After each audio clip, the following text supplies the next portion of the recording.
Welcome to the maiden voyage of the Business Continuity Today Show, and I'm excited to be here. This is sponsored by Titan HST, right? Uh, Excited. This is good stuff. So why are we doing this show? Well, one of four businesses, amazing, 25%. One of four businesses never reopened their doors after a disaster. Now, if you look around your town where you are right now, with the COVID crisis happening, you're seeing businesses that are closing down for good. And that's not good for anything. It's not good for the business, obviously. It's not good for the community. It's not good for the tax base. It's not good for the owners. It's just a lot of bad that happens when businesses have to close due to disasters. And, I've been studying this stuff for a long time, and it's not new, right? This is nothing that's shocking when we see this to occur in this world. But what it is it's preventable. It is 100% preventable. And so this is why we're talking about business continuity and how can we help you to keep your doors open after a crisis or maybe even during a crisis, right? We've seen some really cool stuff happening with like local restaurants where they are opening their doors for curbside, right? So they're still able to create, food and business and still be able to provide a service to the community and keep their doors open. Although, they're still hitting some issues. It's not 100% perfect, but it's better than closing their doors forever. So the main objective of this show is to give you tips on how to keep your business open during a disaster or after a disaster and during a crisis. And that's really what this is all about. Can you believe that? Like 1 in 4. That statistic comes straight from FEMA. And so it's bared out, right? It's bared out since Katrina and the earthquakes we've had in California and the floods that have occurred across, So there's billions of dollars that are spent. I got some stats here. In 2019, there were 409 natural disasters from across the world. And why do we care about disasters across the world outside of the humanity portions of it? On the business side, it's because we are in a global economy now, and so something that's happening in supply chain, say from China or wherever things are made, are going to impact the ability to do business in the United States or Canada or Mexico. So this is why we take a look globally, and you go, okay, so some disasters happen, 409 disasters. That doesn't sound like a lot worldwide, right? Well, in 2019, that was $40 billion just due to weather-related disasters.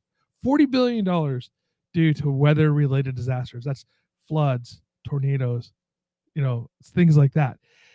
Now, that also goes with total disasters. And the reason why I'm reading, because I want to make sure I don't mess this up, $232 billion, right? That's with a B. Of total cost of 2019 natural disasters. That's not including your fires and things like this that just happen to business regularly. That is just your fire, that your natural disasters, right? Earthquakes, floods, so forth and so on. $232 billion.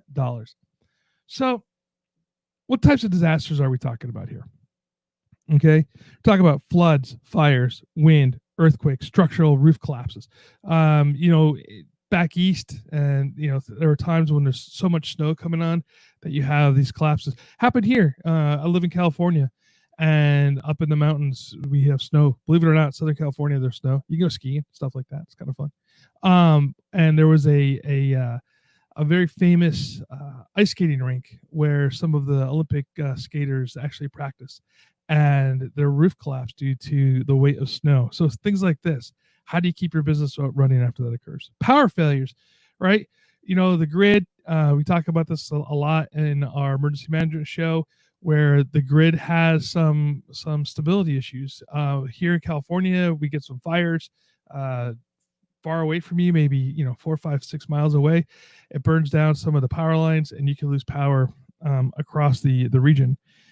We've had regional power outages. Northeast had a power outage a few years ago, and here in Southern California, we had a power outage, same type of thing.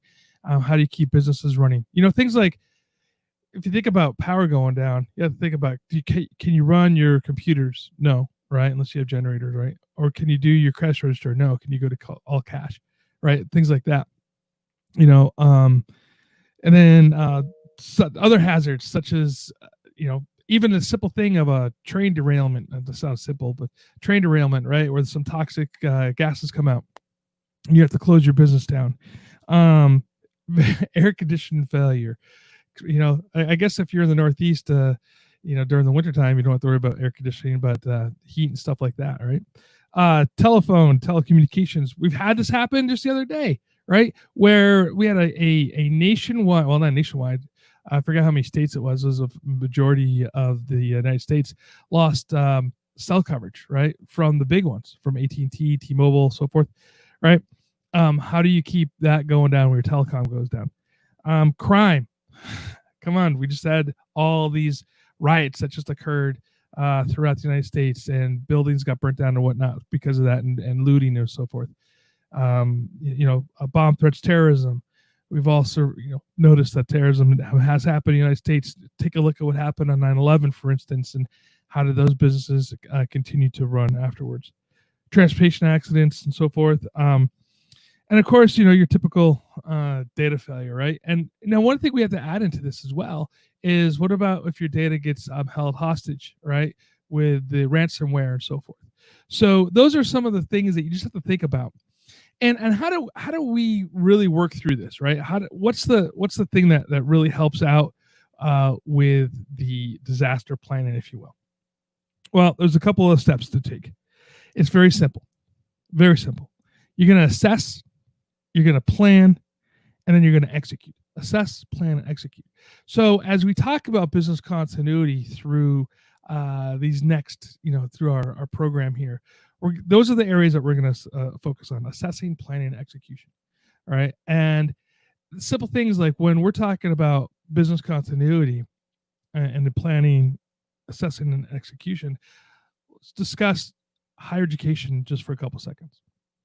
So COVID strikes, and higher education community was hit hard, right? They had to send students home. They had to close down their housing.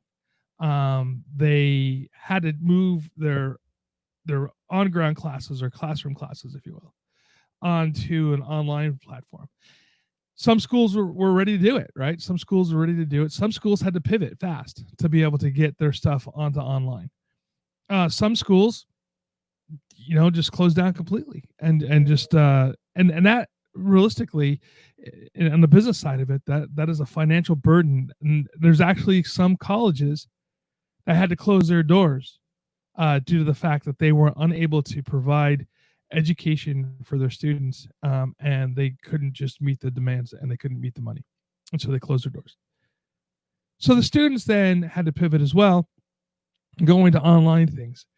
I would venture to guess that the majority of people out there, if they knew about Zoom, they didn't really use it or really understand how to use it before this whole crisis occurred. And now it's part of our vernacular. Let's have a Zoom meeting, right? And everybody kind of goes to it, which is funny because we've had other online companies, right, before, like GoToMeeting and stuff like this, but Zoom seems to have grabbed the market share. But we know, right, we're used to it, and it's comfortable. And so now you're starting to see students that are comfortable and teachers that are comfortable with giving online education. Now, it does not replace necessarily the classroom experience, right? So your students still want to go back to the classroom. You hear overwhelmingly that people want to go back to the classroom.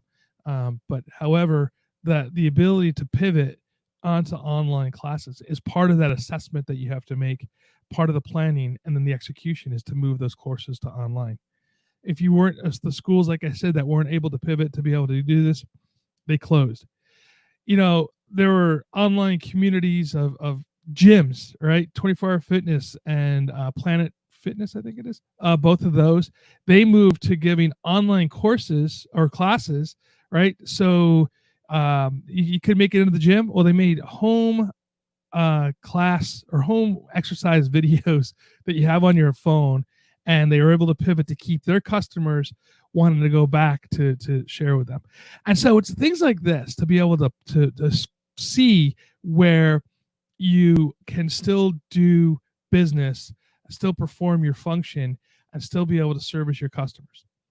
So I'm going to end here. This is the quick one today, right? This is just a quick introduction to what we're doing here at Business Continuity today. But business continuity is the planning and preparation to ensure organizations will have the capacity to perform its critical business functions during an emergency events, and it identifies, plans, and creates. And so really what you want to do is know how you're going to communicate with your customers, your vendors, and all, everybody else who you're doing business with, so they know where you stand specifically during this crisis. You want to ensure services and products that can still be provided for customers. You want to order timing and required and storage process. Business continuity is about planning, and it's about the process. So we'll see you next week, every Tuesday at 9 a.m. right here for Business Continuity Today. Thank you, and I'm looking forward to serving you.